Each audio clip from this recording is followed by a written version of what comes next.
been seeing this question way too often. Heck, I've been seeing this question for the past 7 years. So send this to your friend, send this to anybody who you see asking this. When's the patch coming out? Never! But yeah, no, seriously, never. Until it does. People can't really comprehend that this is one person who does this in their free time. And there is no ETA for it. It's just done when it's done. This is not like dropping a game. It's not like dropping Spider-Man 2. Oh, we have this roadmap, etc. It's one person.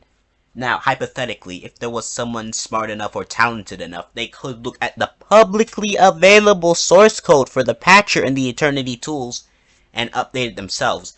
But even in that case, Eternity has been doing this for 7 years, right? Someone who looked at the source code and could actually update the patcher would probably take even longer than Eternity.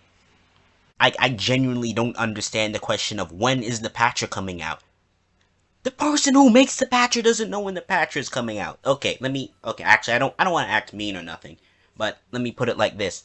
It's like asking when will you be done with your homework and you're doing like an essay or research project. Like, you want to be done with your homework, you want to be done with your research project, you would like to be done with that as soon as possible, but if you want to get a proper grade or something, then you have to take your time. You have to make sure you know all of what you're doing. Right? And the thing is, when it comes to the patcher, is that if Eternity messes it up, it's not like he's gonna just get, he's just gonna get a bad grade, his GPA is gonna go down, like when it comes to a research project. He will, if he messes up the patcher, he's gonna get a bunch of people screaming and yelling at him. Oh, you broke the same people asking, when's the patcher launching? When's the patcher launch? He's gonna get those same people screaming and yelling at him. Oh, you broke my game. Oh, there's this glitch. Please help me. Blah, blah, blah. Right? And there were, I touched on this in a previous video, but there were already people being mad at him for not being a literal god and instantly updating the patcher, which got the page shut down, which, by the way, just in case you didn't know, the tools for the previous version of the game are in the Citadel, the hashtag news channel, right? I'll put it up on the screen if I remember. But yeah, so you should be glad, you should actually unironically be glad that it's taking a while to finish, because you want it to be done perfectly correct. And not only that, but if people weren't so impatient, maybe there's a possibility he would add new features to the patch, which would allow, or the mod installer, the tools, whatever, which would allow people to make even better mods. If you're watching this video because of the latest Xenoverse 2 update, well, apparently there are some new things that have happened behind the scenes of the game, so this might take a little bit longer. But guess what? That's okay, because you have the option to do stuff like downgrade or play a different game. And for the future, you can learn how to back up or completely disable Steam updates so you're not caught lacking like this again. And look, I love Xenoverse 2, right? A lot of people like to bully and trash this game. Oh, Xenoverse 2 is trash, Fighter is better, this game is better, blah, blah, blah, where's good, I can, blah. No, I am Xenoverse 2, believe me, I'm Xenoverse 2's #1 defender, okay? I love Xenoverse 2. But I'm sorry, Xenoverse 2 is not life. There are better games out there. There are better games or games that are just as good, right? There are games that do character customization better. There are games with better mechanics. There are games that didn't come out 7 years ago. I mean, and not only that, but props to the developer team. The unmodded game isn't even that bad anymore, right? You can wait. They have lots of content in the unmodded vanilla game itself, so it's not even that crazy. Just, again, I've said it before, but either downgrade or back up your mod files and all your nonsense until the update comes, and just play the game, experience the new stuff. Heck, go play Dokkan, go play Legends or something. Like, go play Fighters, go play, go play Kakarot. Go play Dragon Ball Fusions or something. Dragon Ball that is an underrated game, and you'll never have that problem with Dragon Ball Fusions. Go play Marvel 3 or something, right? There are so many games out there. Like, if you have PlayStation Plus, you can play Breakers for free, right? So I guess that's a breaking news. the actual craziest thing about this is that Eternity used to work on the Skyrim script extender, right? That has a whole team of people working on it. Meanwhile, for us, for Xenoverse, it's just this one guy. It's this one dude. So, cut the man some slack. And okay, if I'm being honest, I don't think the people who are outright insulting Eternity or going after him, right, saying that he's intentionally holding back the patcher, are the same ones just asking, "Oh, when's it gonna drop?" But that question almost leads to that. I think the best faith I think the best faith interpretation for that question is, how is the progress going with the patcher? I think that's what people want to ask. But still, that question is kind of irrelevant because A, nobody knows, and B, knowing the progress isn't gonna make the patcher come out any faster. Like, what are you scheduling? Do you have to schedule days in order to play Xenoverse 2? Like, I don't understand the purpose of that. And if Eternity did know, if anybody knew, really, it would be readily available information. And actually, speaking of Eternity, I'm so glad this man isn't in direct contact with the community, because instead of just asking in like the Citadel or something, or asking in YouTubers' comment sections, it would just be his inbox, his everything would just be, all his social media would just be blown up. Oh, when's the patcher? When's the patcher? When's the patcher? When's the patcher? Like, okay, I haven't made anything close to Xenoverse 2 patcher, so I'm not trying to compare myself to Eternity. But every modder has worked on some type of project before, and they usually never know the release date, right? Like Revamp, for example. You think they know the release date? No, they just do it until it's done. That's what we do. We're not like professional game developers or nothing, right? We make something, we do it until it's done, until it's ready, until it's high quality. And the thing is that the standards for people are so high nowadays, is that if you do rush, if that quality does fall short in some aspect, or if you, God forbid, make a mistake, people will make sure to let you know. So imagine something as technical as the Xenoverse 2 mods patcher, where it could break your game if it doesn't work properly.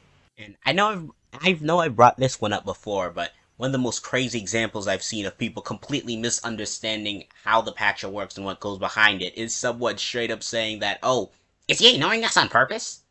Is he ignoring us on purpose? It's just one line of code." Like, the thing is open source. There are so many smart people in the community who have looked at the patcher. You don't think if it was one line of code that this would ever be a like, people just don't think. Like, they live in their own world and think that if something doesn't go right, it's someone is trying to intentionally screw them over. Like, I can't explain. It's, what's the word for it? Entitlement? Like, how do you even get to that conclusion? People act like this Xenoverse mod thing. I'm gonna put up a meme on the screen if I remember. They think this, like, this Xenoverse mod thing is life, bro. They act like Xenoverse mods, being able to use Xenoverse mods, which, again, you can downgrade the game, you can back up your files, you can turn off updates, you can put Steam into offline mode, you can keep up with the community to know when an update is dropping so you can put it in offline mode beforehand. You have options to prevent this stuff, but people act like this is like healthcare or something, like this is cancer medication or something. I hope this doesn't come off as condescending or anything to nobody, but like, how are you supposed to respond to that type of question? When's it coming out? How is anybody supposed to know when? And potentially the most disappointing thing is that we unfortunately have such a normalized culture of Patreon mods, right? Oh, this mod's on this purchase Patreon. Where can I buy this mod? I want to buy some help. But yet, Eternity's Patreon, the amount of money Eternity is making pales in comparison to everyone else. Right now, the screen I'm checking says he makes $200 a month.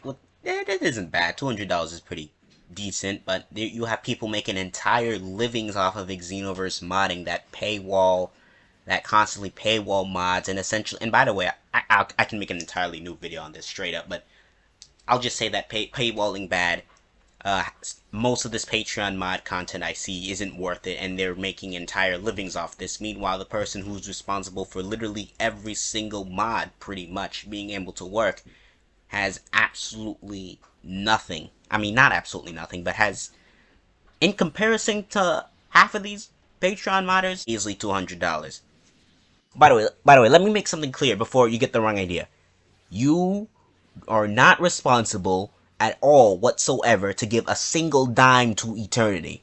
Eternity is not crying in the corner. Oh, I can't pay rent for this month. I can't do this, etc., etc. Right?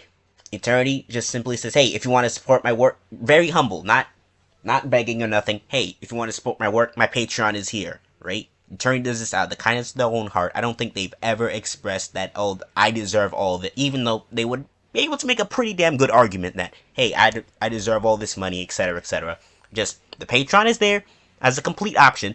If you haven't given money to Eternity's Patreon because you can't or haven't thought about it, don't feel bad. I want to make that very clear. That being said, the point I'm making is that, fortunately, people don't feel as strong and compelled to donate to Eternity as a bunch of these paywalled mods, I say, right? They don't paywall the patcher, they don't make you pay for the patcher or nothing. They put in all this work and has supported the Xenoverse modding community, the entire community, for 7 years, and they don't see as much as that cash flow. But maybe this is me being optimistic, but I wonder at the same time if people even know the Patreon exists. Hear me out. Some people may call me dumb because, oh, well, when you launch the patcher, it says, or the install, it says the Patreon is right there, and you go to the mod page, Patreon is right there. But I give you this. People will ignore anything that isn't straight up forced in their face. If you're in the Dragon Ball community, you 100% know this. So I'm wondering if people straight up, because they aren't forcefully fed a message about the Patreon, don't know about it because of that. And it isn't the hardest thing in the world to miss. So I wonder if we really made a big push to advertise Eternity's Patreon and get the word out. I wonder how big that number would be, whether it would go up to 300 or something, right? So I will leave a link to Eternity's Patreon in the description, meaning that if you have even a dollar, throw it their way to say thank you for the years of support and possibly the years more of continued support. I mean, I don't know how much this game is going to keep getting updated and Eternity is going to keep doing this, but say thanks in that way. And for this specific update, at the time of this video being uploaded, the patcher is going to take a little bit longer to come out. I don't know the exact details. I brought this up before in the video, but there's something going on in the back end of the game which may be a little bit harder to navigate around. And the sad thing about that is that some people are going to interpret that as Eternity being lazy or not putting in the work, when in all honesty it's actually them putting in even more work to make sure this entire thing works. So yeah, maybe prove my pessimistic attitude and other people's pessimistic attitude wrong, and let's get that number up. Right, I've already donated to the Patreon myself. Maybe we can get the ball rolling. Even though, going off of other YouTubers, I technically should. I don't usually ask people to share my videos. I just ask, oh, subscribe if you enjoy or whatever. But in this specific case, I've been seeing this question for the past 7 years. So please, share the video to anybody asking, oh, when's the patcher coming out? When's the patcher coming out? Because at this point, I don't know what to do. The Citadel, the biggest Xenoverse modding community, they've tried so much stuff to get people to understand when's the patcher coming out, what's the status of the patcher, where to get the tools, all this stuff, and somehow it fails every single time. This community has tried so much to properly inform people, and it just goes across their heads. Like, I don't get it. So I hope maybe if this helps even one person understand how the patcher works, how the release dates for the patcher works, all the tools and all that nonsense, right? I've done my job. I hope this helps at least one person and alleviates one question from being asked about when's Dispatcher dropping. Because the answer, never. It's never dropping until it does, right? As in, there is no real way of measuring when it will be done. Even the person that makes the patcher and the installer and all that does not know when it will be done. So anyways, this has been Jack Keck. Peace out. Go play Spider-Man.